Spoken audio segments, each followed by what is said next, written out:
Unnao encounter में मारे गए अमेठी के अनुज प्रताप सिंह को लेकर के चौंकाने वाली जानकारी सामने आई है। अनुज का नाम सुल्तानपुर सराफा डकैती कांड में आने के बाद से परिजनों ने भी उससे दूरी बनानी शुरू कर दी थी।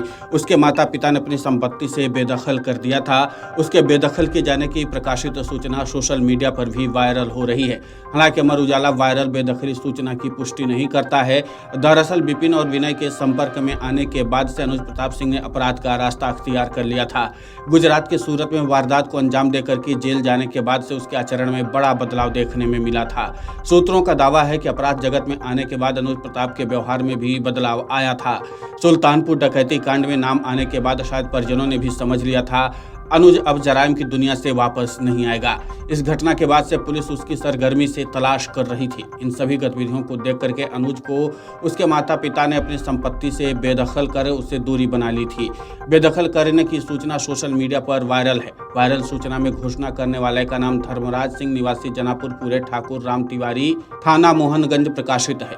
सूचना में दावा किया गया है कि अनुज प्रताप सिंह आवारा किस्म का है, जिसका चाल चलन ठीक नहीं है। वो पिता से मारपीट व जान से मारने की धमकी देता रहता है। इस बारे में अनुज प्रताप सिंह के पिता धर्मराज सिंह ने पहले तो अनुज को बेदखल करने की बात से इनकार किया, लेकिन जब प्रकाशित सूचना का जिक्र किया गया तो वे बोले कि जिस दिन एनकाउंटर हुआ था उसी दिन उसे बेदखल करके आए थे। उन्होंने एनकाउंटर पर सवाल तो उठाए, लेकिन कहा कि अब मेरा बेटा चला गया, हम कोई कार्रवाई नहीं चाहते हैं। बेटे के एनकाउंटर को लेकर के धर्मराज सिंह ने कहा कि सरकार जो चाहती है वो हो गया। बोले तकलीफ सिर्फ इस बात की है कि एक मुकदमा था, कम से कम सरकार को एक मौका तो देना चाहिए था उसको सुधरने का। 35-40 मुकदमे वाले घूम रहे हैं। मोहनगंज थाने में अभी तक अनुज के खिलाफ 107/16 तक का मामला भी नहीं है। बस इसी बात का दुख है कि सरकार को एक मौका देना चाहिए था। मुठभेड़ में मारे गए सुल्तानपुर डकैती कांड के आरोपी अनुज प्रताप सिंह का मंगलवार की दोपहर पैतृक गांव जनापुर में अंतिम संस्कार कर दिया गया। गांव में मातमी सन्नाटा छाया हुआ है। इस दौरान गांव में भारी पुलिस बल तैनात रहा। एहतियातन अभी भी गांव में पुलिस तैनात है। मोहनगंज थाना क्षेत्र के जनापुर निवासी अनुज प्रताप सिंह उन्नाव जनपद में एसटीएफ से मुठभेड़ में मारा गया था। वो सुल्तानपुर सराफा कारोबारी के यहाँ बड़ी डकैती का आरोपी था। पोस्टमार्टम के बाद सोमवार को देर शाम अनुज का शव गाँव लाया गया था। गाँव में रात में भी पुलिस को तैनात किया गया था। मंगलवार को दोपहर परिजनों ने उसके शव का अंतिम संस्कार किया। उसकी शव यात्रा में तमाम लोग शामिल हुए। इस घटना को लेकर के लोग कुछ बोलने को भी तैयार नहीं है। घटना को लेकर के कुछ लोगों में नाराजगी भी दिखी। कई लोग दबी जुबान कह रहे थे कि अनुज पर चंद मुकदमे थे, कई अन्य अपराधियों पर कई केस हैं, फिर भी उन पर कोई ऐसी कार्रवाई नहीं हो रही। गांव में सन्नाटा छाया हुआ है। 1-2 घरों के बाहर कुछ लोग बैठे नजर आए।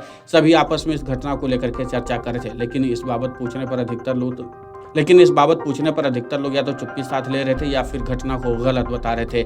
शव के अंतिम संस्कार को लेकर के पुलिस ने भी तैयारी कर रखी थी। शव जब घर से निकला तो गांव में काफी पुलिस बल को लगा दिया गया था। हालांकि परिजनों ने शांतिपूर्ण ढंग से शव का अंतिम संस्कार कर दिया।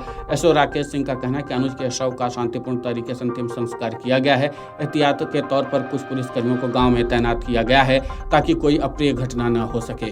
Video desk amarujala.com। अगर आप ये वीडियो YouTube पर देख रहे हैं तो हमारे चैनल को सब्सक्राइब करें और बेल आइकन को दबाना ना भूलें। अगर आप Facebook पर ये वीडियो देख रहे हैं तो हमारे पेज को लाइक करें।